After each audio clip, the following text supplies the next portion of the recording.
let's see here. In updating the testament that I had previously spoke of, 32 years, well, that was specific to a 32-year-old at that time.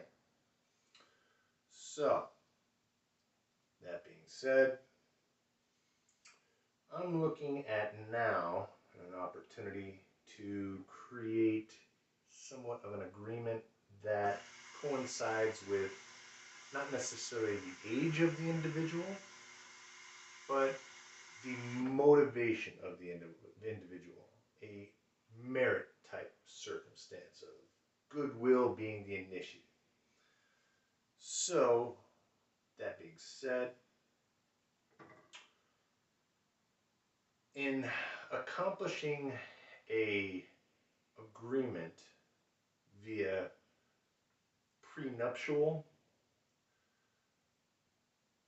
having in that agreement an opportunity for either to invest in either's opportunities. So, let's just say I have a pitch that I have created regarding a business that is highly lucrative.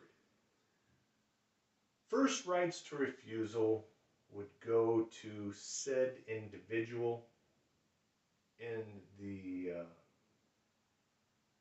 nuptial agreement. So if I wanted somebody to invest, and that investment would be worth anywhere between 15 to 25% of that company, first rights of refusal goes to the individual, which would be a female companion that agreed to the nuptial agreement, prenuptial agreement. So, and vice versa. If that said female companion had an opportunity that was worthwhile, first rights of refusal would go to me in regards to an investment of anywhere between 15 to 25% of the equity in that idea, and so on and so forth. So, as far as anything that I currently have, that would be all off the table.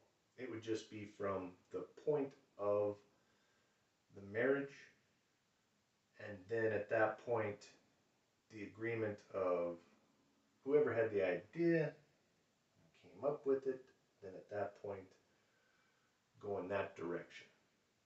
And of course, protecting said intellectual property of oneself. I mean, only discuss those circumstances once intellectual property was protected, and then say, hey, got an opportunity, would you like to invest?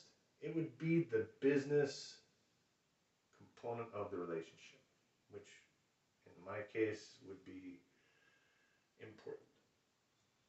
If they said no, then it's duly noted, and I continue with my business, knowing that it is my business, and so on and so forth.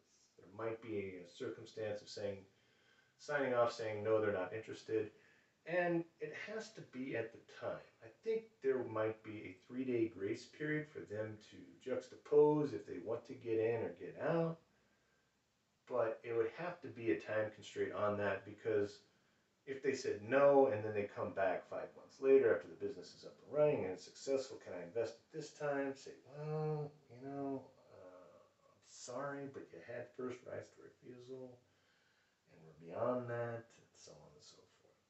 So, it's kind of the nitty-gritty side of the business relationship / marriage that would exist. So, kind of want to get that out in the air, because the 32-year testament, well, that was built on optimism and good intentions. Thought it was moving forward. Well, I've rethought that process since communicating last, and then came up with this strategy moving forward.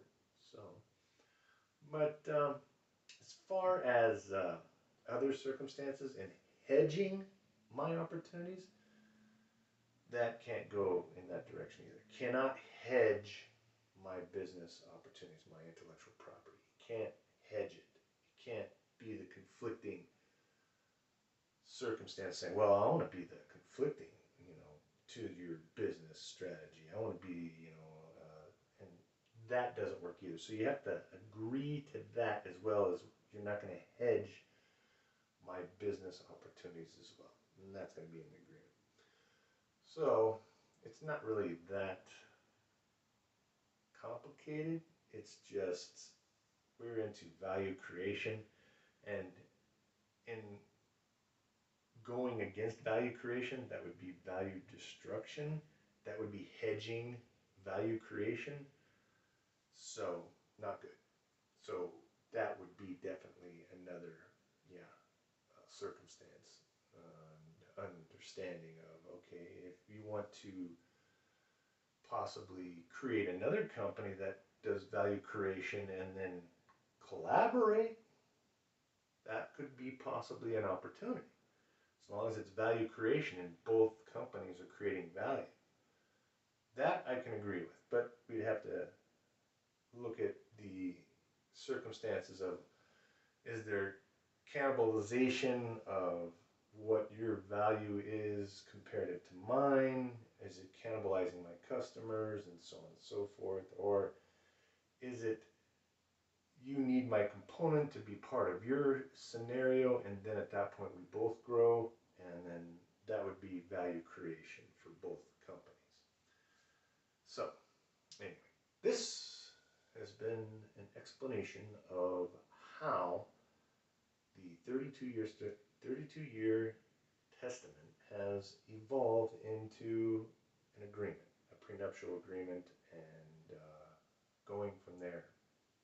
Because, as mentioned previously, it was based on the age of said female companion, and now it is based on the merit of the female companion, which I think is a better approach. Anyway,